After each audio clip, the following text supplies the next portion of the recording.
Welcome back to Old School Sports and our Out of the Park Baseball 26 mini-series with the Los Angeles Angels. And it's been a bit of an odd off-season for our Angels this year, but I think that ultimately we have made the team better than it was at the end of last season. Only one signing in the free agent market, and it was to reunite with a guy we rented for the second half of last season, Joan Duran. He will be back with us as our closer for potentially the next couple years, but I think it's a contract that we could get out of. We've got a lot of money to spend this year, though, and weren't all that enthusiastic about anyone who was on the free agent market. So still may look to add another reliever in the coming weeks to build out the bullpen so it's even better. That's an area that we have paid a lot of attention to over the last season and a half in the trade market and in the free agent market to build things up a bit. Got some other new players who'll be fighting for spots this year in the bullpen and on the roster in general. The most significant additions outside of reuniting with Duran. As far as everyday players, just made a trade a little while back for Royce Lewis, who will be hopefully a super utility guy for us. He's in the final year of his season. Twins had put him on the trade block, and we think, given that we're kind of turning into a win-now team, I think that it made sense to bring him on board. Pitching-wise, I'd say outside of Duran, the big addition this offseason was the trade we made for Cade Smith, another guy who we think, although he's coming off of a awful season in Cleveland, has the tools to be useful for us. He'll probably be moving into a stopper or a setup role now that we are reunited with Duran, who will definitely be our closer. But feel like we've made some improvements on the margins to a roster that did win 94 games a year ago. And still holding out hope that the top prospect in our organization, Andres Rodriguez, will be able to take over in center field next year. May remember from the last episode that he was really struggling in the development lab. Fortunately, things have gotten better. He's now still clearly frustrated, but the chance of him regressing to potentially increase his proclivity to strike out seems to be reduced. Looks like right now the catcher, Juan Flores, with his plate discipline, is the one who's closest, along with Spencer Schwellenbach on secondary pitch improvement. So still not looking like it's going to be a particularly good player development lab period for us. Nolan doing great in terms of hopefully generating some more home run power. And Jake Riley, who was our draft pick, our number one draft pick a year ago, looks like he can hopefully be successful in improving his control. Although as Rodriguez has gotten more successful in the development lab over the last month or so, Riley was excelling not that long ago, and now he's barely on track. So who knows where all of this stuff will end up. Still have another 4 to 5 weeks. Hopefully when all is said and done, we'll have more than 2 successful programs because there are guys like Sean Gamble, David Mershon, and Garrett McDaniels in particular who aren't too far off having successful programs, and would be excellent if nobody actually struggles and potentially regresses in terms of their abilities. And we talked at the end of the last episode about the beginning of the International Amateur Free Agent Signing Period, which starts today. Looked at the top prospects out there, and I think the general consensus of the worldwide scouting department was that there wasn't anyone who blew people away. I think I agree with that assessment. Some of the advice was to search through for some of the less expensive and lower regarded players, which I have spent some time doing offline. Unfortunately, the even less regarded players are even less compelling than some of the top prospects that are out there. So I think given that unlike our Oakland A's series where we consistently had $5.7 million to spend and could always come in at the end to match or top any offer pretty much. We're kind of in the middle of the pack this year with 5.23 million. Better than 35% of the teams, but worse than a quarter of the teams in baseball as well. So whoever we end up going with, I think I'm going to be pretty aggressive and offer them pretty much everything we have right at the start. Try to just get them locked up. Only a few players that generated much of a reaction from the worldwide scouting department. The top starting pitcher and tied for the most recommended player out there is the pitcher Heriberto Garza, Hashiru Shogun. Fuller Caleb, Paul West, Calvin Ha, Kevin McDowell, and Scott B. all thought that Garza was a direction to potentially go. 16-year-old right-handed starter, good stamina, solid at holding on runners, think he can throw in the mid to high 90s. Only medium development risk, and we think his stuff, his movement, and his control could all be well above average. Ton of work to do on his control, which isn't surprising for a 16-year-old pitcher. The big concern is that although we think all three of his pitches can potentially be world-class, his third pitch is a changeup, and he's got a lot of work to do on that pitch to make it major league quality. But still, in a good development scenario, Hashiru Shogun is definitely a very interesting prospect. And if we decide to go with a pitcher, I think he's the only option given his ceiling and given the price tag of some of the other more interesting pitchers. And unfortunately, there really aren't too many of them. And as we turn to the pitchers, Right Slow suggested trying to trade away some IAFA money this year, which is something that I've looked into. But as I think I said in my comment in the last episode, back to Right Slow on his suggestion, whenever I try to trade for IAFA pool money, it's valued like gold and diamonds. And whenever I try to trade that money away, it seems like it's valued at about 10 cents on the dollar. So didn't seem like anyone at this point was particularly willing to bid up. So I think I'm going to end up throwing the money that we've got at whoever I like the most.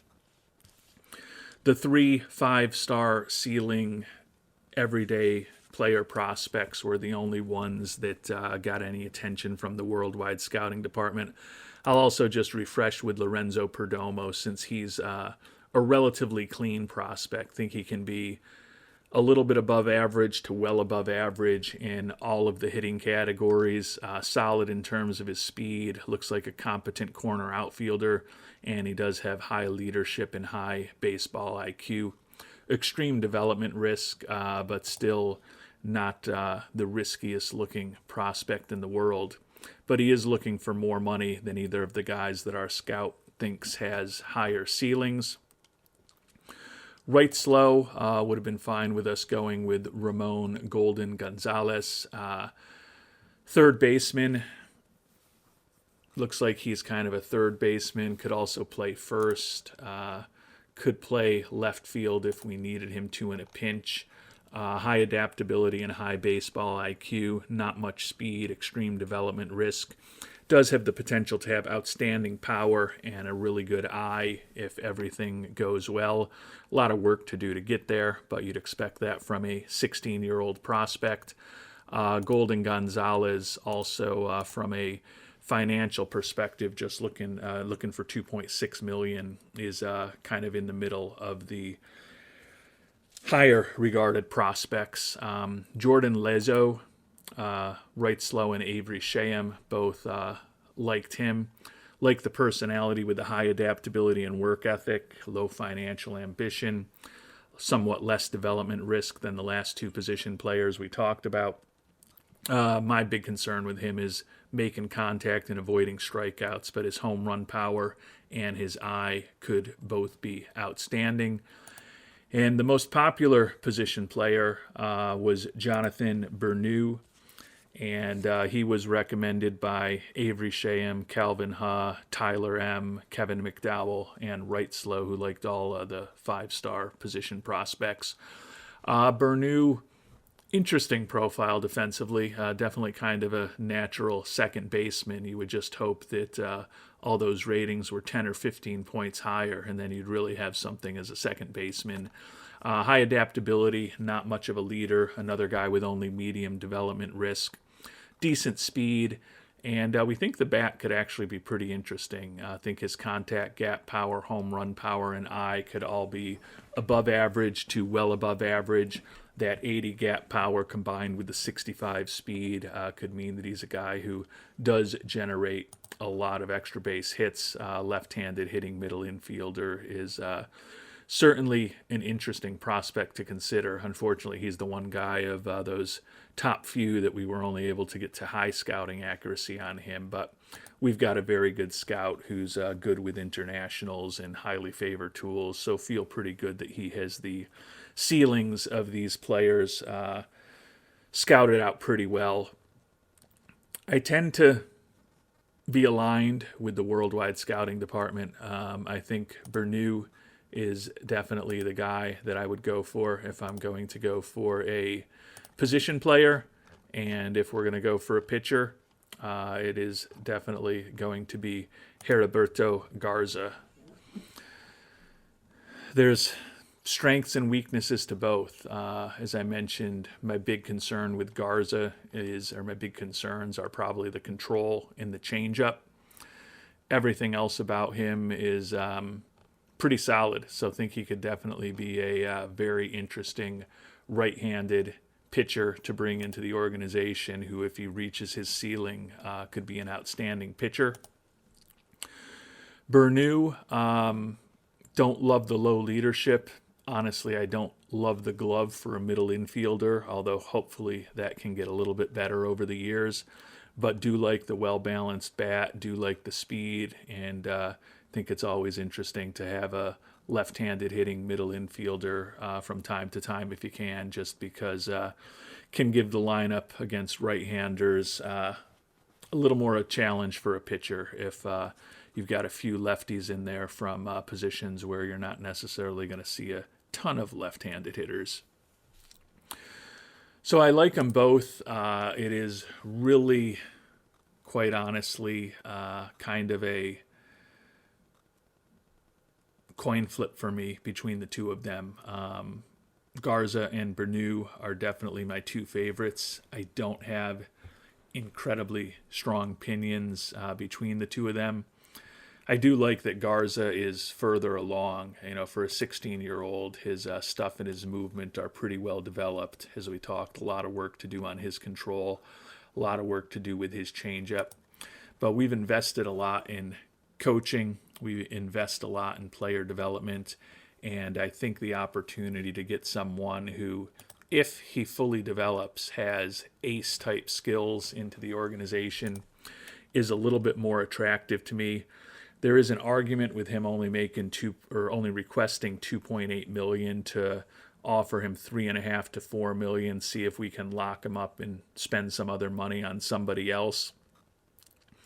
But given that we can definitely be outbid by a lot of teams, if we're not going to get Garza, I'd like to potentially have the opportunity to pivot to someone like Bernou as quickly as possible.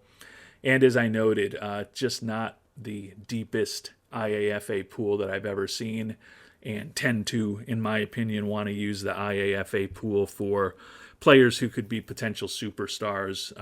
There are times when I'll end up picking up 2, 3, 4, sometimes even more than that players over the course of an IAFA pool to add some depth and invest in a few lottery tickets, but in general, like to find some guys that will ultimately be building the team around as future stars, and I think Hashiru Shogun is a guy who fits the bill there. Says he's looking for $2.8 million. As I mentioned, we are not going to fool around with him. We're going to offer him $5.23 million, every penny that we've got to spend, and see if perhaps we can lock him up quickly. You may remember from last year there were a couple of great young pitchers that we liked even more than we liked Garza, and eventually they ended up going for more money than we could potentially spend, as we weren't as aggressive in our opening bids. So going to try something a little different this time around. And we've simmed ahead a day to the start of the preseason. Garza says that he likes our offer right now, but supposedly there's several other teams, among them the Braves, the Guardians, and the Rockies, interested in him. Sam Hentges, who we thought about trying to bring back at one point, has signed with the Dodgers.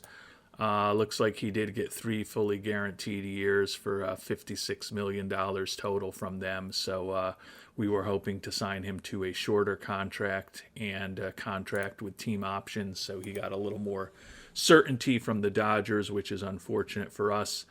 Financial update, no change, a budget of $286 million, which is more than enough for us to spend this season. Still, as I noted, may look to add another arm to help in the bullpen, but probably going to wait till prices get cheaper and the players get a bit more desperate. Kind of contradicting what I said about having lots of money to spend, but we don't have to spend it all now in the off season. Would be great to have some money on board to potentially use if we end up with the extra pick that we're going to have in the 3rd round this upcoming year, to potentially chase after some players looking for well above slot and or impossible to sign. And also like to have some money to potentially trade for some guys who can help us as we get closer to the trade deadline, particularly because we are definitely a win-now team in my mind, although I believe Mr. Moreno's opinion is still that he has a neutral focus on us. Yes. And the aggressiveness did work out, if you agree with the aggressive plan that we laid out. Heriberto Garza is signed, so we got the guy that we liked the most out of any of the prospects. Definitely was a tough call for me between him and Berneau, but decided we'd bring a potentially top pitcher on into the organization. So we've spent every penny that we had in the IAFA pool. So here on January 18th, just a few days after the IAFA period opened, we are done thinking about it. And there's a big Hall of Fame class here in 2028. Figured I'd check in on it since it's a lot of players who are real players, all players who have been real players at this point.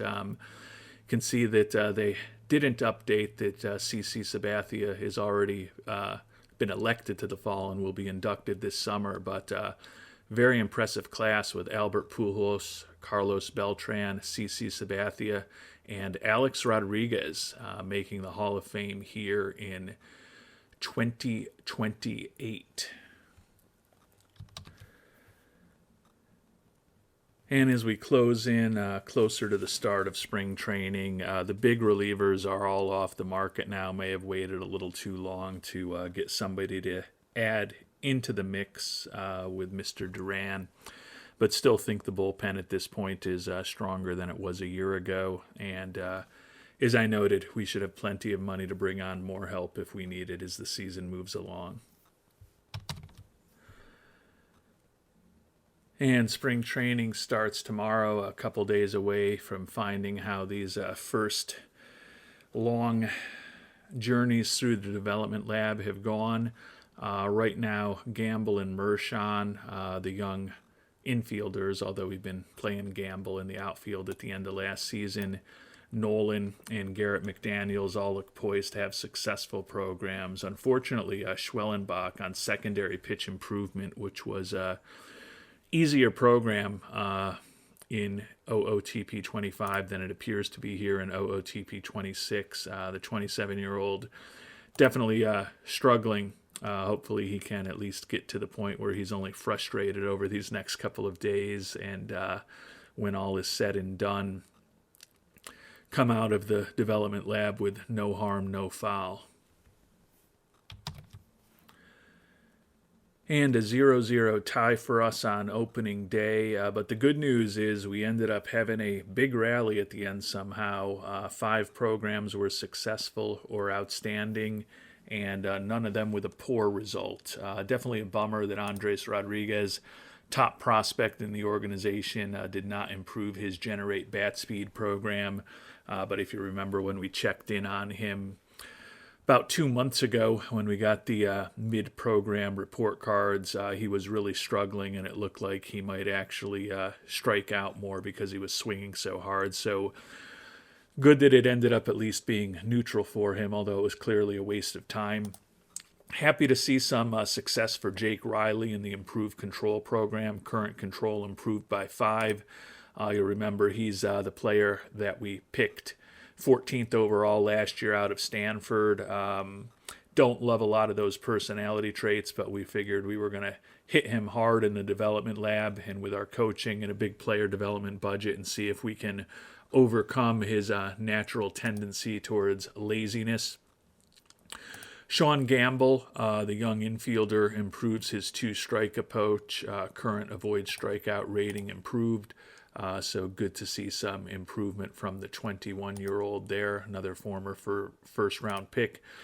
David Mershon, definitely going to be fighting for a roster spot this year, and his avoid strikeout rating improved by 15. So a very successful result in the program for him, given that he's by nature more of a contact hitter than a power hitter. That's positive to see. No improvement in plate discipline for the young catcher Juan Flores. Outstanding result for Nolan. Potential and current power both improved by 5. Can't really see much in terms of the ratings that we can see here, but still seems like a good result for him. Anthony Volpe, no improvement with bat speed. Taj Bradley, no improvement with control. Schwellenbach, no improvement with secondary pitch improvement, but as we talked about not too long ago, we were worried he might actually have a poor result. And then Garrett McDaniels does have some result with secondary pitch improvement.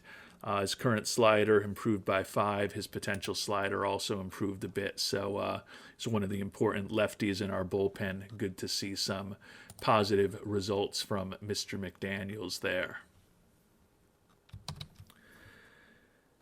And we've got a load of defensive-oriented programs going. I guess one bunting program with the one catcher, Juan Flores, who's already pretty good defensively.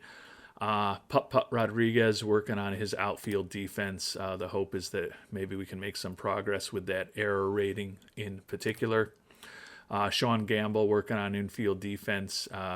Jake the Toy Cannon Riley. I meant to have him work on his pitching defense. I don't know if that's just mislabeled or not. But even though pitching defense isn't necessarily the most important thing in the world, yeah, looks like even though you're a pitcher, it's just called your infield defense, which I guess makes sense as he is technically an infielder. Brian Adams, minor league catcher, working on improving his defense at catcher. Mershon infield defense, Nolan outfield defense, Baldwin working on defense at catcher as well.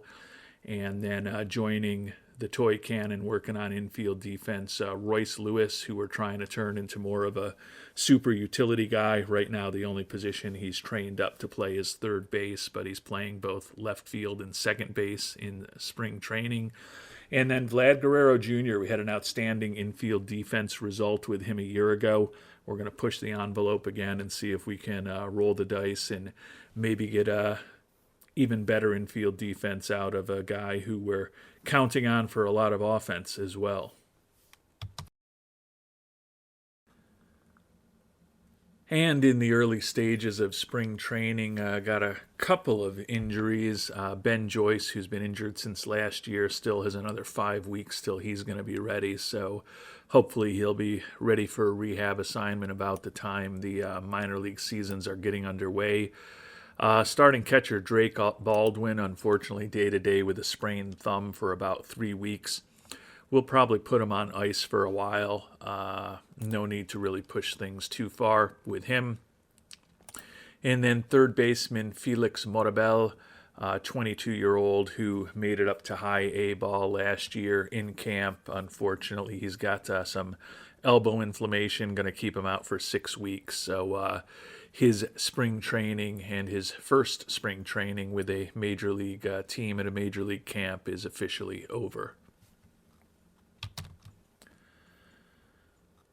And the spring is going okay on the field, a 5-6-2 record. Not that we care all that much about it, but it is a reference point we can talk about. More significant injury right now, at least in terms of who it impacted, but hopefully nothing that's going to ultimately impact us when the season starts, as it's only February 29th. When we take a look at our schedule, we've got another 3 weeks of spring training ahead of us, and then we've got almost 2 weeks off between the end of spring training and the start of the season, because the season's getting underway for someone in a exotic location across the oceans. But kind of a fortunate development for us, because one of our top pitchers, Taj Bradley, needs to be shut down for a couple weeks with elbow inflammation, but hopefully he'll get a start or two at the end of spring training and be ready to go by the time the season begins. And we've simmed ahead another couple days to the start of the month of March. Some good development from some college players we picked last year. You can see Jake Riley, who we've actually had as our 6th starter, just to get him some consistent playing time here in spring training. Now our number 5 starter with the injury to Taj Bradley, although unlikely he'll make the roster out of spring training, since he's only pitched 3 games above high A ball in his brief professional career. But given the personality limitations, positive to see some good development from him. Another college pitcher from last year, the reliever Tyler Cooperman, who we picked in the 5th round. Some good development from him also. The big concern with him remains his control, but certainly positive to see general positive development for both Koopman and Riley here in the middle stages of spring training.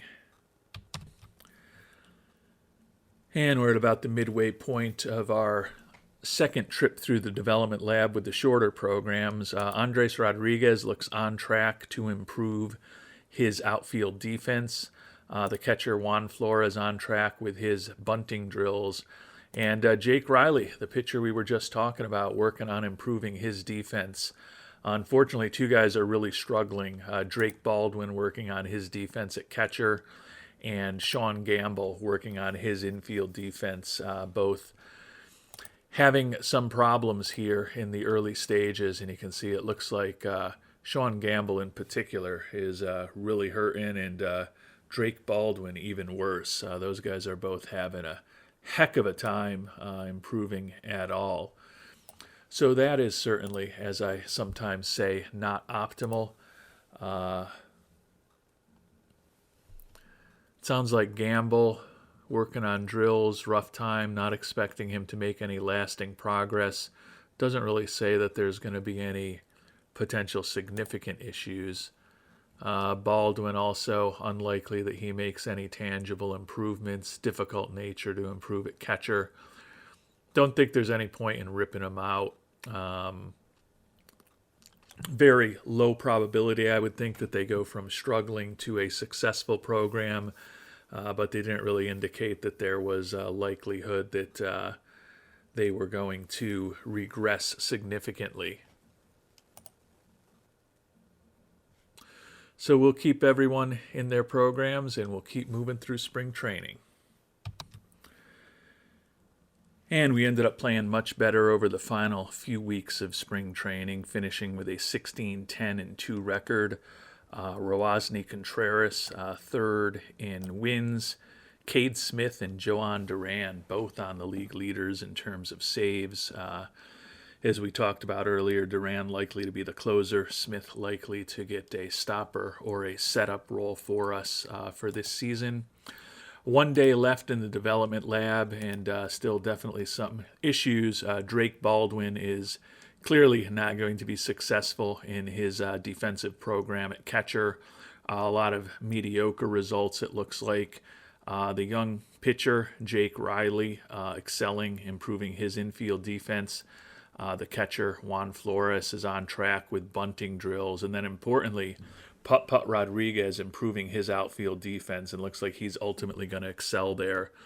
As we talked about, he's our center fielder of the future, and almost certainly our center fielder of the present when we look to move forward and decide on the 26-man roster, has made a little progress with his home run power here in spring training. The contact's still not perfect, but going to try to have him learn at the major league level. And as we talked about, we've got no questions about his range. Would love it if that error rating improved a bit, and wouldn't mind it if the arm got a little better as well. So feeling positive that we're hopefully going to get a pretty good defensive result from Andres Rodriguez in his defense-oriented program. And we've made it to opening day, although we're not going to be playing for about a week and a half, as I noted. Projected to go 87 and 75, 6 games behind the Rangers in the division this year. So that's a 7-game deficit compared to the 94 wins we put up a season ago when we won the AL West. So that's definitely not what we hope to see. Does look like we would still pick up a wild card with 87 wins. Looks like the division rival Mariners, our Angels, and the Red Sox would be the 3 wild card teams with 87 wins apiece.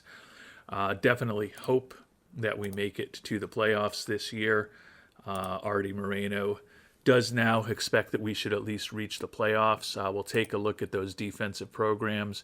Jake Riley, the pitcher, did improve his hold rating, his arm, his range, his error rating, and his turn double play rating. As we noted, he's likely to begin the season in Double-A or Triple-A. We'll have to see how those 2 rosters look, but it's been a productive offseason in the development lab for him. Stuff, movement, and control, all still a touch below what we'd hope for a major leaguer, but hopefully with some more good coaching, we can continue to overcome that lack of work ethic that Mr. Riley does have. No improvement on defensive programs for Guerrero Jr. and Royce Lewis. As expected, a poor result from Jake Baldwin. No noticeable changes, unfortunately. Nolan, Mershon, and Brian Adams, no improvement for any of them. Juan Flores improved his ability to bunt for a hit and his overall bunting ability a bit. No improvement in the infield on Sean Gamble. And then the big one, Andres Rodriguez. His arm, his range, and his error rating all improved by 5, so can't really ask for more than that. Visibly, his range is still at a 70, but his outfield error and his arm ratings both look 5 higher here. So he's going to make a pretty strong case to be on the Major League roster. The 6th overall pick of ours in 2026 out of the University of Pittsburgh at Johnstown has had a pretty quick and rapid rise through our farm system. Did put up a 130 WRC plus in AAA Salt Lake last year, and he's officially the number 5 prospect in baseball. We talked about a few episodes ago when we got some thoughts from the worldwide scouting department on what we should do with Rodriguez for this next year, that in addition to switching an owner goal to focus on improvement in center field, which we think he should be when all is said and done, even if he's not quite ready. Also thought by starting him on the Major League roster right here in the beginning of the season, we increased our chance to get some of the incentive picks available with homegrown players and great development from young players, and would love to see Rodriguez potentially be competing for a Rookie of the Year award 6 months from now. But even though we've got a week and a half to start the season, it's definitely cut day. 60 players on the spring training roster, and that will be going down to 26 in very short order. And we're finalizing our roster decisions. The final 4 cuts among position players are going to be David Mershon, who we thought had a pretty good chance of being a utility infielder for us this year. Grant McCray, who was our starting center fielder against righties a year ago. Anthony Scull, who made it up to AAA last year and was very productive there. And then Matthew Lugo, who still has options and seems to be a perennial guy who ends up spending a good portion of the year in AAA, although last year he did have more at-bats in the majors than he did in AAA. So what that means is we're going with the platoon that we expected to at catcher with Baldwin and Flores. Vlad Guerrero Jr. is going to be our first baseman. Kyle Manzardo, who we picked up during the offseason, is going to be our designated hitter against right-handed pitching. Royce Lewis will play second base for us against left-handed pitching. He's worked on both second base and left field in spring training. Still not completely proficient there, but I think he is going to be potentially better there than Zach Neto. So we're going to live with him playing second against left-handed pitching. Addison Barger is going to be our third baseman against righties. Anthony Volpe, our shortstop. And then Neto, who we touched upon, is going to be our second baseman against righties, and he's going to play third against lefties. He's going to bat ninth against righties and first against lefties.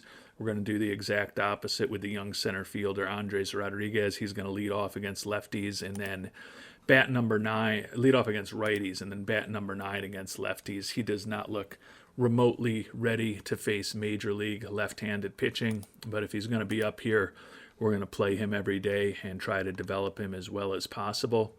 Reunited with an old friend, signed him to a minor league free agent deal back in January, and Randy Arozarena is going to make the team as our designated hitter against left-handed pitching. Left field going to be a platoon, Cruz against lefties and Nolan against righties. And Kyle Tucker will be our right fielder and bat number 3 against lefties and 3 against righties and bat number 2 against lefties. So we'll be saying goodbye to Mershon, McRae, Skull, and Lugo, but sure we'll be seeing some of those guys up in the majors in the not too distant future. Really with Manzardo essentially a DH. We really only have one true utility infielder. Neto's going to play every day. Volpe's going to play every day. Guerrero's going to play every day. And as we talked about, Royce Lewis going to play against lefties. Addison Barger going to start against righties. And whoever's not starting out of them is essentially the only utility infielder that we've got on the team. So could be a little light defensively, but going to try to do a platoon at DH with Manzardo and Arozarena. But it's not inconceivable that one of them could lose a roster spot if they're not effective at the plate, since neither of them brings much else to the table at this point. And we made decisions on our pitching staff as well. The rotation, no real surprises. Number 1 through 5 starters, respectively, are going to be Schwellenbach, Bradley, King, Scott, and Contreras. Duran is going to be the closer. We're going to try the new addition Cade Smith in a stopper role. The lefty Garrett McDaniels and the righty Ryan Walker will be setup men. Righty George Klassen finally makes the team out of spring training as a middle reliever. He'll be joined by Colin Snyder in that role. Lefty Sam Aldegari going to be a long reliever for us. And Gabe Spire, another lefty, will be back in a specialist role, and he'll also work in middle relief for us. We do still have Ben Joyce on the way back from that partially torn UCL. He should be able to begin a rehab assignment in AAA as soon as the season opens there. So he'll likely be taking the spot of either Aldegari or Klassen if things go well with him over the coming weeks. We are in a situation where we've got tons of money to spend this year, and we've maxed out both scouting and player development. So we're going to tap the free agent market for the most highly regarded guy who's still out there. The issue is that he's injured for 4 to 5 months. Jacob deGrom had been looking for really huge money. Now he's only looking for $11 million in a one-year deal. We've got money to spend. Who knows what he's going to look like. He'll be 40 by the time he recovers from that torn labrum. But it's not inconceivable that come August and into September, he could be a useful pitcher for us, either out of the rotation or a lefty arm out of the bullpen who would be, sorry, a righty arm. He's a lefty hitter. Got confused there. A righty arm out of the bullpen, maybe. Not really what you'd expect his role to be at this stage in his career. Who knows what he's going to look like injury-wise. He's listed as fragile. Won't surprise me if he comes back completely wrecked. But could be a nice boost to the roster towards the end of the season if he's anything like the pitcher he's been in the past. And he was 10-8 with a 3.49 ERA for Texas last year before he tore that labrum right near the end of the season. Led the league in walks per 9 innings and strikeout to walk ratio while putting up a 4.6 WAR. So we've got money to spend, so we're going to try to bring him on board. Happy to give him innings bonuses and Cy Young and All-Star bonuses. We'll try to cut the actual salary. We're going to pay him down a little bit just to maintain as much flexibility as we can.